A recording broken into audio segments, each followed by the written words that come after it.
এটাকে যেন অপচয় না করে। যে কথাটি আমাদের উপপরিচালক মহোদয় বলেছেন যে আমরা টাকাটি যদি অন্য পারপাসে খরচ করে ফেলি তাহলে, কারণ আমাদের সবারই নিড আছে, কিন্তু আজকে আমাদের সিদ্ধান্ত নিতে হবে যে এই টাকাটা আমি কোথায় ব্যবহার করব।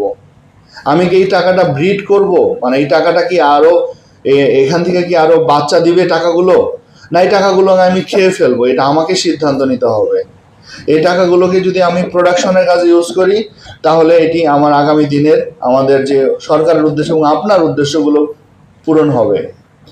আমাদের ট্রান্সজেন্ডার যে গোষ্ঠী, তাদের যে 250 পরিবার তারা বলল, তাদের অ্যাকোমোডেশনের বিষয়টি আমি অবশ্যই সেটি দেখব যাতে দ্রুত সময়ের মধ্যে, আমি জানি, তবে আপনাদেরকে আমরা অনেক সময় কোনো জায়গা সেটি একটু দূরে হলে সেই ক্ষেত্রে আপনারা তখন আবার যেতে চান না, এটি একটি সমস্যা হয়।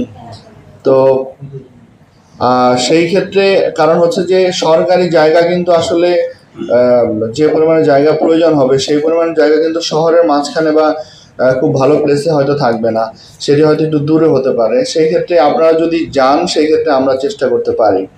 আমি মনে করি যে আপনাদের জন্য একটি আলাদা জায়গা হওয়া উচিত। আমরা সরকারের পক্ষ থেকে সেটি চেষ্টা করব কিভাবে আমাদের হিজড়া সম্প্রদায় যারা আছে, তবে আপনাদেরকে আপনাদের এরিয়াতে আপনারা কি ধরনের কাজ করবেন, কি ধরনের কাজ করতে পছন্দ করেন সেটাও আপনাদেরকে সিদ্ধান্ত নিতে হবে। এইভাবে নয় যে আমরা মানুষের কাছে কাছে গিয়ে দুয়ারে গিয়ে এখান থেকে আজকে আমাদের এই মেন্টালিটি থেকে বের হয়ে আসতে হবে, কারণ আমরা চাই না যে আমাদের কোনো জনগোষ্ঠী এইভাবে রাস্তায় রাস্তায় ঘুরুক, কারণ এগুলো আমাদের বিশ্ব মঞ্চে আমাদেরকে নেতিবাচক দিকগুলো তুলে ধরে যে আমাদের কোনো একটা জনগোষ্ঠী সে রাস্তায় হাত পেতে বেড়াচ্ছে। এটি আসলে আমরা যারা বিভিন্ন দেশে উন্নত বিশ্বে গিয়েছে সেখানে কিন্তু আসলে এই চিত্রগুলো আমরা খুব একটা দেখি না। এখান থেকে আজকে আমাদের প্রতিজ্ঞা নিতে হবে যে আমরা এইভাবে নয়, আমরা আমাদের শক্তি আছে, আমাদের সামর্থ্য আছে, আমাদের মেধা আছে, তো আমরা সরকার আপনাদের পাশে আছে, কি কেন আমরা সেইভাবে মানুষের দুয়ারে দুয়ারে যাব, সেখান থেকে আমরা আমাদেরকে পরিবর্তন করতে চাই। আর আপনারা যে জমির কথা বলেছেন আমি সেটি দেখব যে কিভাবে আপনাদেরকে সেখানে বরাদ্দ দেওয়ার ব্যবস্থা করা যায়। তবে আপনারা যে প্রশিক্ষণগুলো নিচ্ছেন সেখান থেকে আসলে আমি এটাও জানতে চাবো যে আপনাদের প্রশিক্ষণের পরে আমাদের যে স্কাস টেকনিক্যাল ট্রেনিং সেন্টার তারা যে প্রশিক্ষণ দিয়েছে, আমরা শুধু প্রশিক্ষণ সরকারের অর্থ ব্যয় নয়, আসলে এই প্রশিক্ষণ নেওয়ার পরে আউটকামটা কি, আমরা আসলে কোনো পার্সেন্টেজে বিশ্বাস করতে চাই না, আমরা আউটকামটা দেখতে চাই যে আসলে যাদেরকে আমরা প্রশিক্ষণ দিচ্ছি তারা কি করছে, তারা আসলে নিজেদেরকে কি পরিবর্তন করতে পারছে, না শুধুমাত্র প্রশিক্ষণের জন্য, শুধু আর্থিক সুবিধা পাওয়ার জন্য তারা এই প্রশিক্ষণের কাজে আসছে। এটি আমাদের কিন্তু দেখার বিষয় রয়েছে, আমরা সেটি দেখতে চাই। সর্বোপরি আমরা যে কথাটা বলতে চাই যে আপনাকে যারা প্রশিক্ষণ গ্রহণ করেছেন আপনার ভাগ্য আপনাকে আজকে নির্ধারণ করতে হবে। সরকারের অনেক সুযোগ আছে, অনেক জায়গায় কাজের পরিবেশ আছে, আমি দেখেছি অনেকেই বলছে তারা যোগ্য প্রশিক্ষণার্থী পাচ্ছে না তাদের প্রতিষ্ঠানের জন্য, অনেকেই আজকে এসে বলে। সেই ক্ষেত্রে আমরা যদি আমাদের সেইভাবে যোগ্য করে গড়ে তুলতে পারি তাহলে আমি মনে করি যে এই সমাজে কাজের অভাব নেই।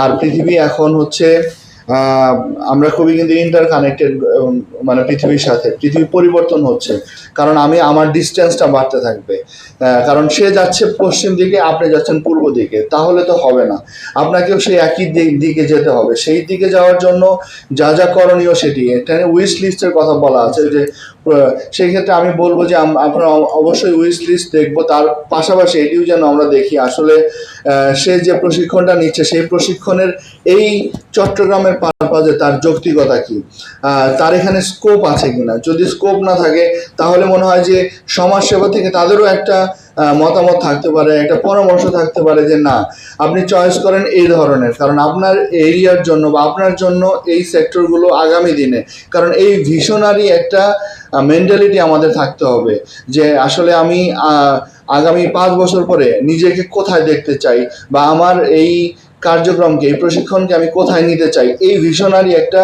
মেন্টালিটি আমাদের মধ্যে থাকতে হবে, না হলে আমার জিনিসগুলো ব্যাকডেটেড হয়ে যাবে। এখন প্রযুক্তি শাসন করছে সারা বিশ্বে এখন আমরা দেখতে পাই যে পৃথিবীর উন্নত দেশগুলোতে সেখানে অনেক ক্ষেত্রেই আমাদের অনেক যে হ্যান্ডমেড যে বিষয়গুলো ছিল বা যেখানে হাতে তৈরি যে বিষয়গুলো ছিল সেগুলো অনেক ক্ষেত্রে চ্যালেঞ্জের সম্মুখীন হচ্ছে।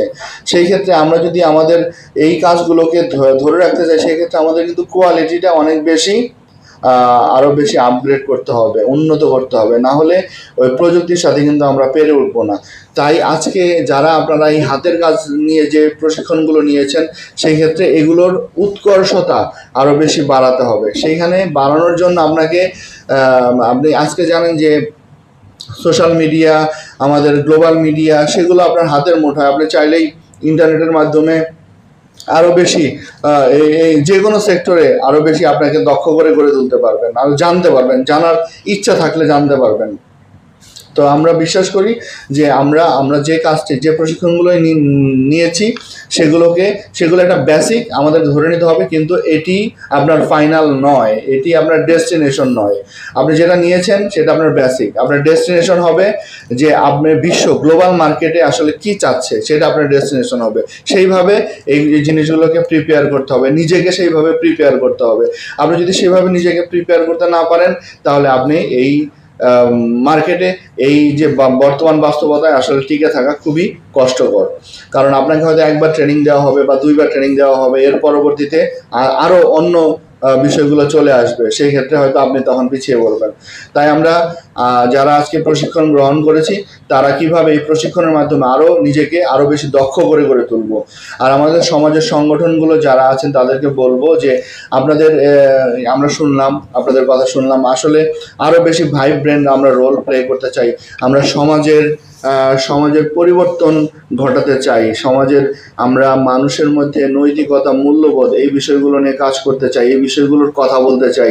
আজকে সমাজে আসলে আমরা এমন একটা সমাজে বসবাস করছি, প্রতিনিয়তই বিভিন্ন ঘটনাগুলো খুব হার্ট করে, খুব দুঃখ দেয় যে সমাজের অনেক পরিবর্তন হয়েছে, নতুন নতুন বিল্ডিং হয়েছে, চমৎকার রাস্তা হয়েছে, আধুনিক ট্রান্সপোর্টেশন সিস্টেম এসেছে, যোগাযোগ ব্যবস্থা চাইলেই এখন লন্ডন, নিউ ইয়র্ক, যে কোনো জায়গায় কথা বলা যায়, দেখা যায়। কিন্তু বাস্তবে দেখে না মানুষ হিসাবে আমরা কতটুকু নিজেদেরকে উন্নত করতে পেরেছি, আমাদের মেন্টালিটি কতটুকু পরিবর্তন হয়েছে। গত পরশুদিন একটা অ্যাক্সিডেন্ট হয়েছে, একজন বয়স হয়ে যাবে, আজকে যে অবস্থায় আছি সেই অবস্থা কারো থাকবে না। কিন্তু আমরা আসলে কোন দিকে যাচ্ছি, এই বিষয়গুলো আমাদেরকে ভাববার সময় এসেছে। সংগঠন যারা করছেন, আমি মনে করি আপনাদের এই বিষয়গুলো নিয়ে একটু কাজ করা উচিত, মানুষের নৈতিকতার দিকগুলো নিয়ে, মানুষের বিবেকের বিষয়গুলো নিয়ে, সেগুলো একটু জাগ্রত করা উচিত।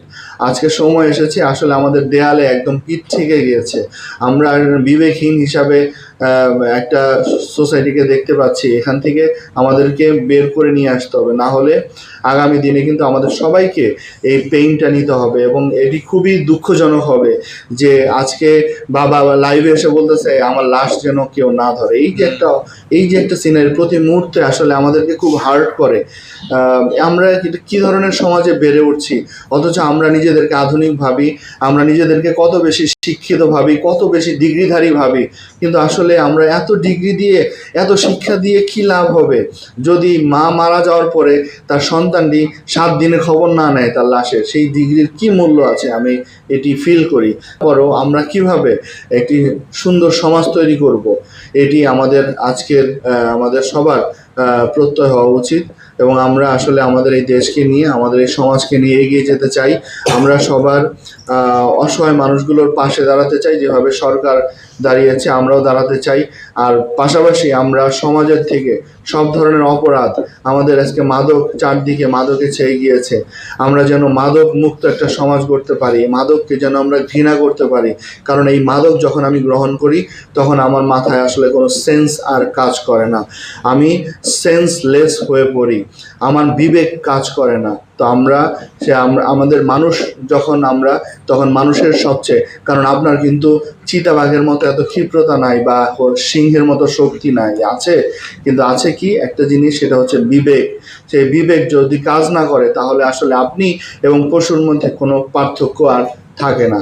তাহলে আপনি মানুষ হিসাবে পৃথিবীতে এসে যদি পশুর মতো জীবন ধারণ করেন, তাহলে মানুষ হিসাবে এর চেয়ে আর বড় ব্যর্থতা কি হতে পারে?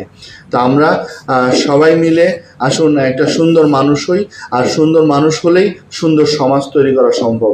আমরা আজকে যে অর্থটা সরকারের কাছ থেকে পাবো, এটি সরকারের সরকারের এই মানুষের, এই আপনাদের মতো মানুষগুলোর ট্যাক্সেরই টাকা, মানুষ যে টাকাটা দেয় সেখান থেকে সরকার আপনাদেরকে দেয়। আসলে এই টাকাটার সম্পূর্ণভাবে সৎ ব্যবহার করি এবং নিজেদের যে জন্য সরকারের এই টাকাটা দিল, সেই জন্য যে উন্নয়নের জন্য দিল, সেই উন্নয়ন সাধন করি।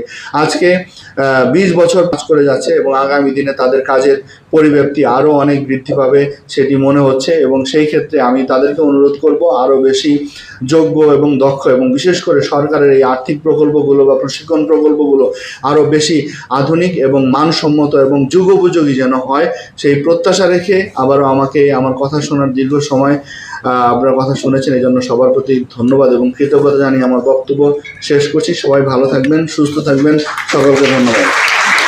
ধন্যবাদ সম্মানিত